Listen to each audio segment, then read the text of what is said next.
The silence in the Galactic Senate was the kind that preceded extinctions. Ambassador Patricia Webb had seen many things in her diplomatic career. She had negotiated with species that communicated through color changes, brokered peace with beings that existed partially in dimensions humans could not perceive, and once talked down a hive mind from consuming an entire moon.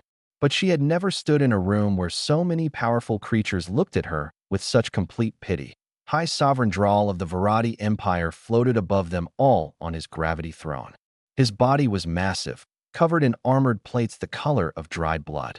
Forearms spread wide as holographic images filled the chamber. Ships, thousands upon thousands of ships. Each one was the size of a small moon, bristling with weapons that could crack planets like eggs. 12,000 vessels, Drawl announced, his voice resonating through translation devices in every language spoken in the galaxy. 400 star systems under our protection. 17 civilizations brought into our fold. Patricia noticed he did not say conquered. The Vorati never used that word. They preferred softer terms. Protection, guidance, absorption.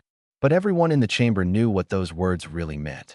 The Terran species has 90 standard cycles to accept our generous offer, Drawl continued. You will surrender all military assets. You will accept protectorate status. Your world will be administered by Varati governors.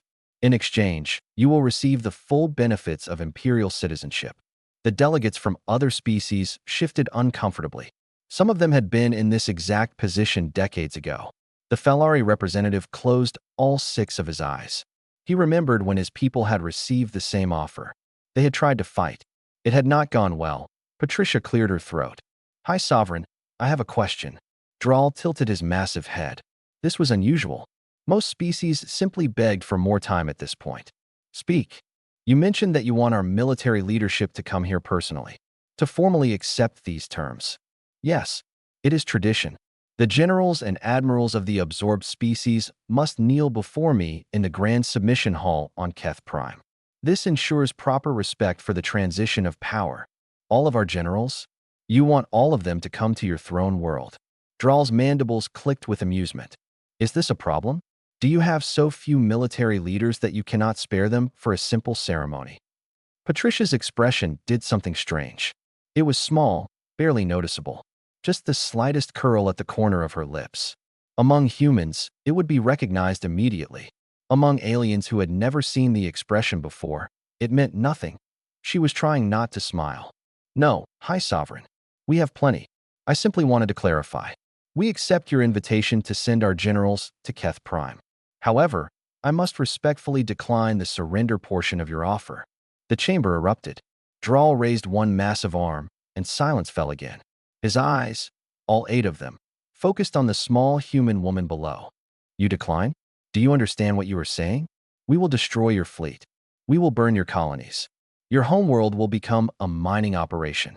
I understand completely, Patricia said. Her voice was calm, steady, almost pleasant. I am saying that we will send our generals to meet with you. We will discuss terms. But surrender is not something humans do particularly well. We lack the instinct for it, I'm afraid. Cultural deficiency. Drawl leaned forward on his throne.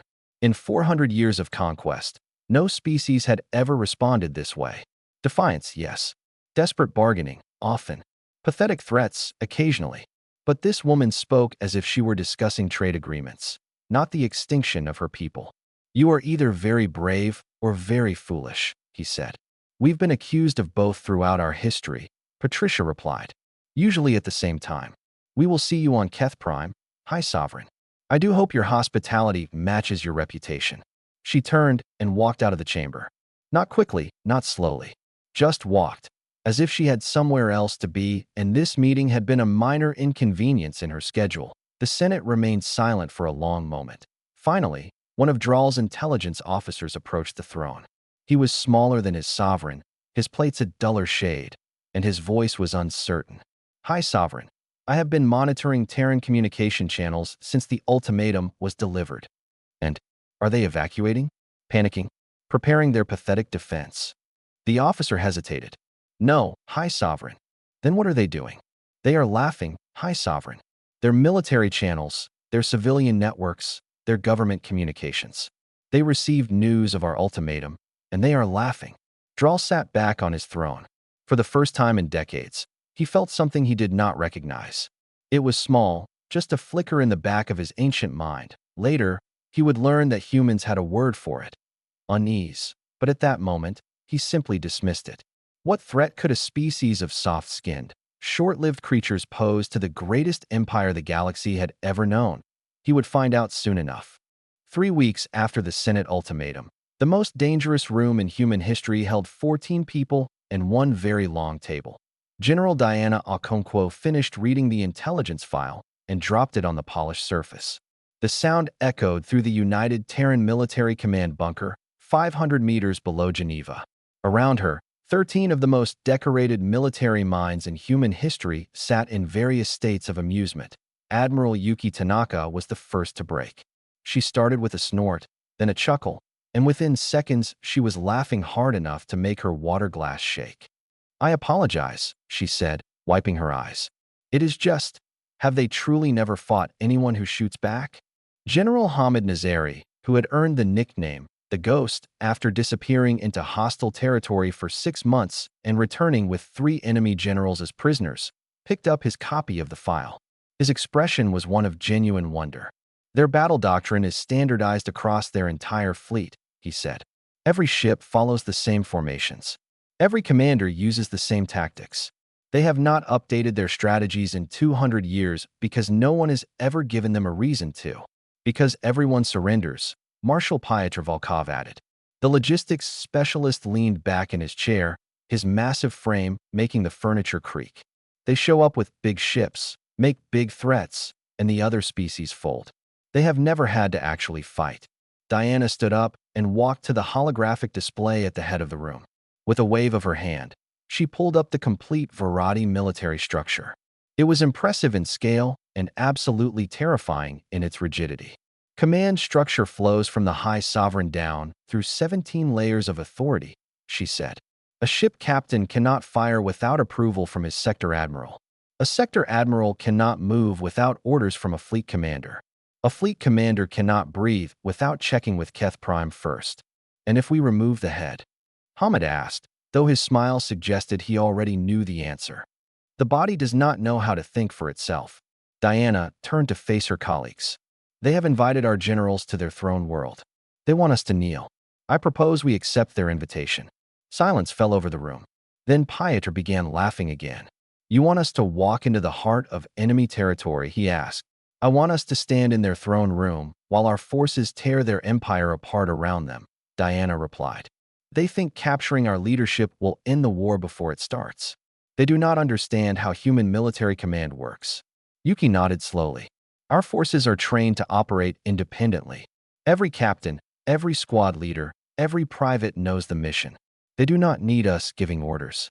Meanwhile, their forces cannot function without constant direction from above," Hamid added.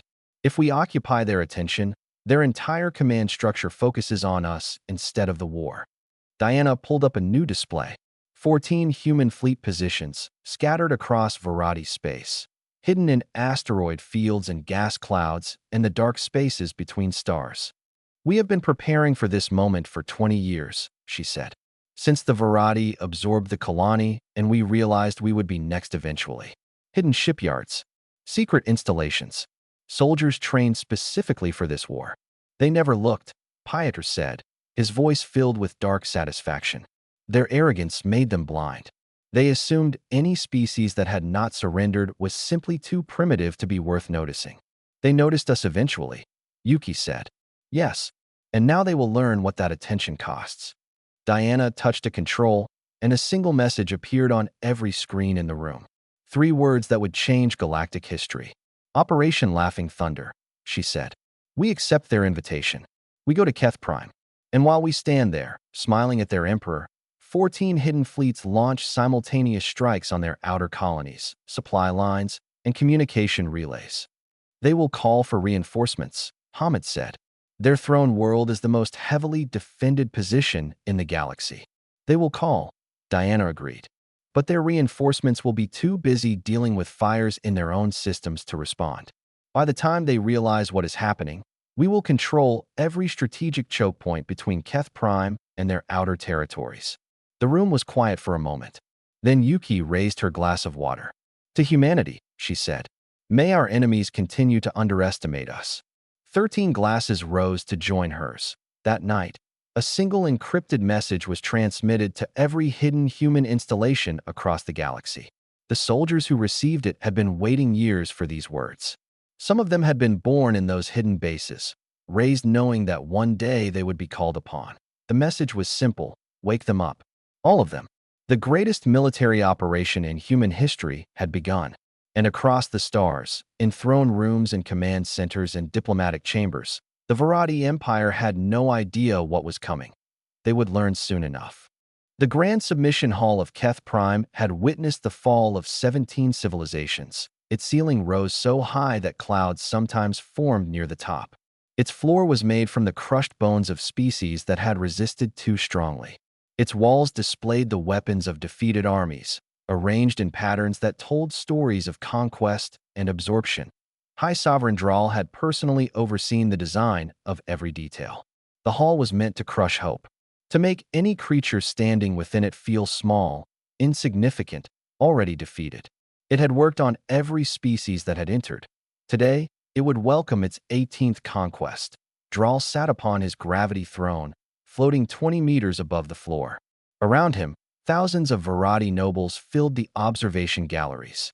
Military officers stood in perfect formation. Holographic recorders captured every angle. This moment would be broadcast across the empire. The humans had actually come.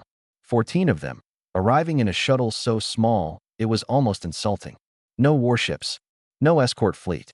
Just a tiny vessel carrying what the Varadi believed to be the complete military leadership of Earth. The great doors of the hall swung open. 14 humans walked in. They wore simple uniforms. Dark fabric, minimal decoration. No medals, no ribbons, no ceremonial weapons. They walked in a loose formation, their footsteps echoing across the bone floor. They did not look up at the towering ceiling. They did not gaze in wonder at the displays of conquered weapons. They did not tremble before the assembled might of the Varadi Empire. They looked bored. Dral studied them as they approached his throne. The one in front was a woman with dark skin and gray hair. Behind her walked others of various appearances, all wearing the same calm expression.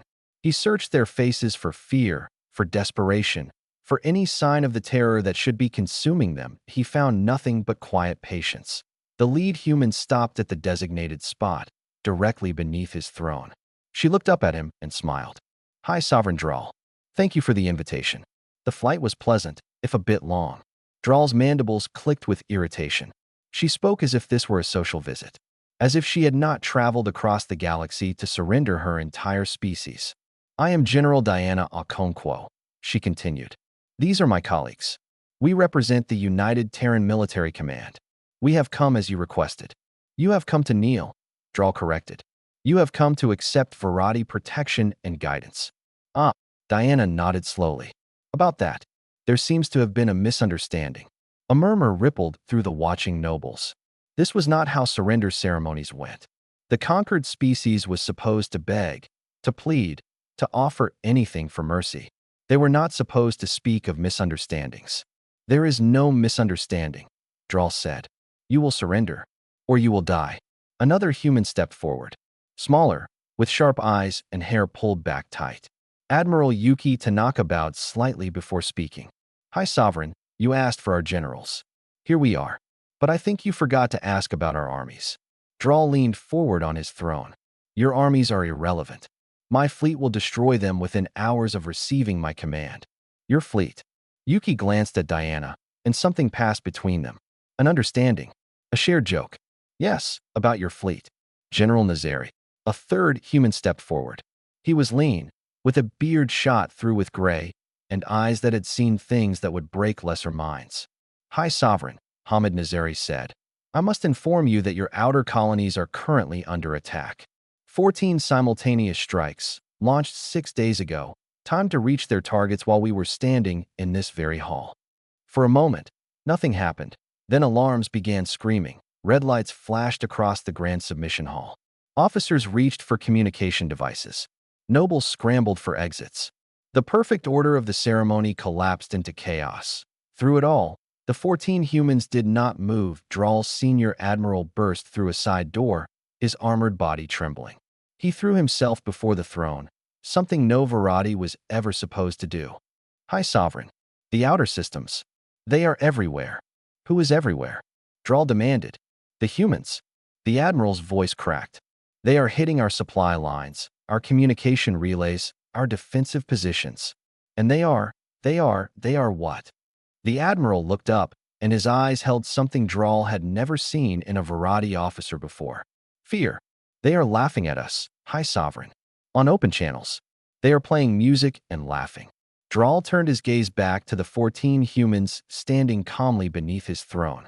Diana Okonkwo had not stopped smiling. General's plan, she said. Soldiers execute. That is how human military operations work. Our forces do not need us to hold their hands. Dral finally understood. They had not come to surrender. They had come to watch. 12,000 kilometers from Keth Prime, the Virati supply station designated Gamma 7 was burning.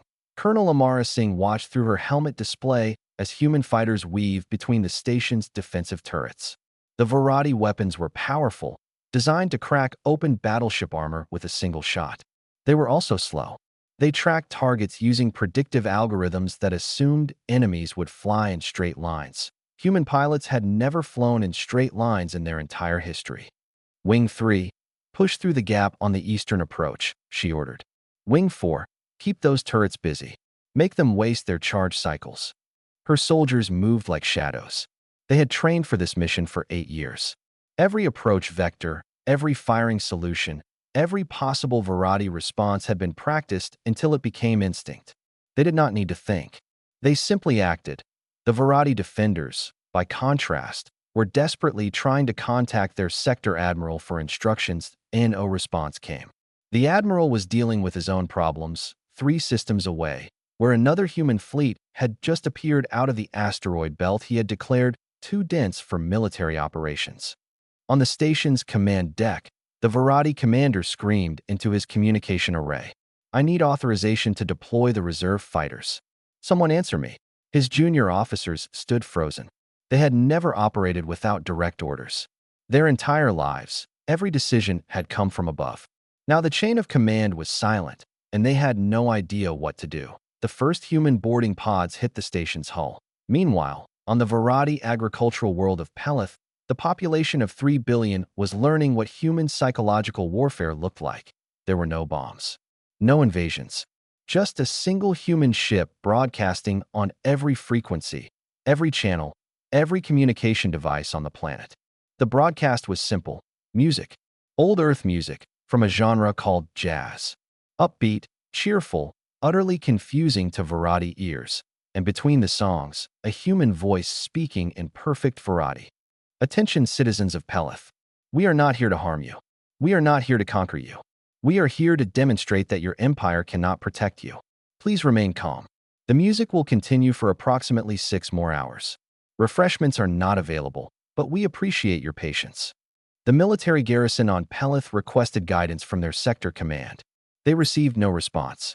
They requested permission to attack the human vessel. No response.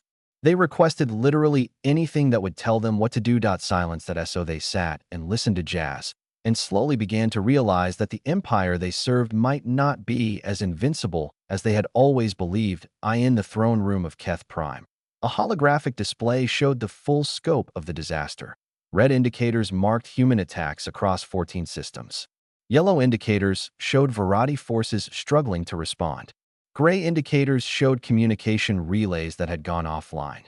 General Hamid Nazari stood before the display, hands clasped behind his back, explaining the situation to a Virati commander who had demanded to speak with whoever was in charge of this outrage. Your doctrine assumes centralized command, Hamid said. Every ship, every soldier, every decision flows through your hierarchy. This makes your forces coordinated and organized. It also makes them fragile. This is madness, the commander spat. How can soldiers function without orders? Our soldiers receive objectives, not orders. They are told what to accomplish, not how to accomplish it.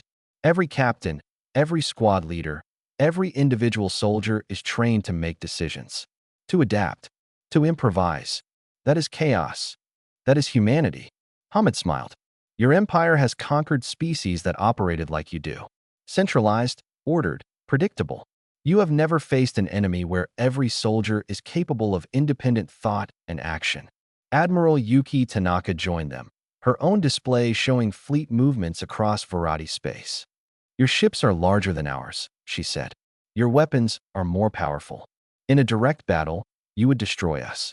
But we are not fighting a direct battle. We are fighting thousands of small battles simultaneously across your entire territory. Your admirals cannot respond fast enough. By the time orders reach your captains, the situation has already changed. The Varadi commander looked at the map. His empire, which had stood for 4 centuries, was being dismantled by creatures half his size who had been among the stars for less than 200 years. This is dishonorable, he said, though his voice lacked conviction. Diana Okonkwo walked up beside her colleagues. We are not interested in honor. We are interested in survival. Your empire threatened our home, our families, our future. Did you expect us to stand in neat lines and wait to be slaughtered? She checked her watch, a gesture that had become familiar to the Varadi observers. Phase 1 is complete. Your outer defenses are neutralized. Your supply lines are cut. Your communication network is in chaos. You have approximately 6 hours to decide how you want this war to continue. You will be destroyed, the commander said. The High Sovereign will call the full fleet to Keth Prime. You will be surrounded and annihilated. Diana nodded thoughtfully. He could do that. But while his fleet gathers here, who will protect the rest of his empire? We have forces in position at every major system. The moment your defense fleet moves, we move. You cannot be everywhere at once. She paused, and her smile returned. We can. For the first time in 400 years, a high sovereign of the Varadi Empire sat at the same level as another species. The gravity throne had been lowered. The nobles had been dismissed. The holographic recorders had been shut off. In the grand submission hall, only Drawl and the 14 human generals remained, gathered around a simple table that had been brought in from a storage room that IT was the most undignified moment in Varadi history. Drawl found, to his surprise, that he did not care. I do not understand you, he said. His voice had lost its ceremonial boom. He spoke now as one leader to another, seeking genuine answers. My empire has crushed civilizations that controlled 100 worlds. We have absorbed species with technology that made ours look primitive. Why do you believe you can defeat us? Diana Okonkwo leaned back in her chair. Around her, her colleagues waited, allowing her to speak for all of them. We do not believe we can defeat you, she said. We know we can. And the reason is simple. You have never fought anyone like us. I have heard this boast before. Every species believes itself unique. They were unique, but they were not human. Diana stood and walked to the wall of conquered weapons. She ran her hand along a blade from a species called the Keleth, who had resisted Varadi expansion for 3 generations before falling. These people fought you with everything they had, but they fought you the way you expected them to fight. Formation against formation. Fleet against fleet. They played your game, and you do not play our game. We do not play anyone's game but our own. Marshal Pyotr Volkov spoke up, his deep voice filling the chamber. For thousands of years before we reached the stars, we fought each other. Human against human. Nation against nation. We developed war into an art form. We studied every possible way to destroy ourselves. This does not seem like wisdom, Drawl said. It was not. It was tragedy. But it taught us something that no other species in the galaxy seems to have learned. Pyotr met the High Sovereign's 8-eyed gaze. We learned that the most dangerous enemy is one that thinks like you do. So we learned to think in ways our enemies never expected. Admiral Yuki Tanaka activated a holographic display. It showed not the current battle, but something else entirely. A map of human space, with tiny dots scattered throughout the asteroid belts, the gas giant moons, the empty spaces between stars. You spent 20 years watching us, she said.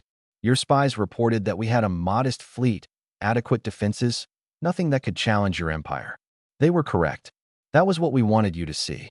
Drawl leaned forward. And this? 20 years of hidden construction. Ships built in the darkness. Soldiers trained in secret. An entire military infrastructure designed specifically to fight you, hidden in places you never thought to look. What? Draal's voice held genuine confusion. We had not threatened you yet. We had not even noticed you. Why prepare for a war that might never come? General Hamid Nazari answered. Because we knew you eventually would. Every aggressive empire eventually runs out of easy targets and starts looking for harder ones. We watched you absorb the colony, and we began building. We watched you consume the Peleth, and we trained harder.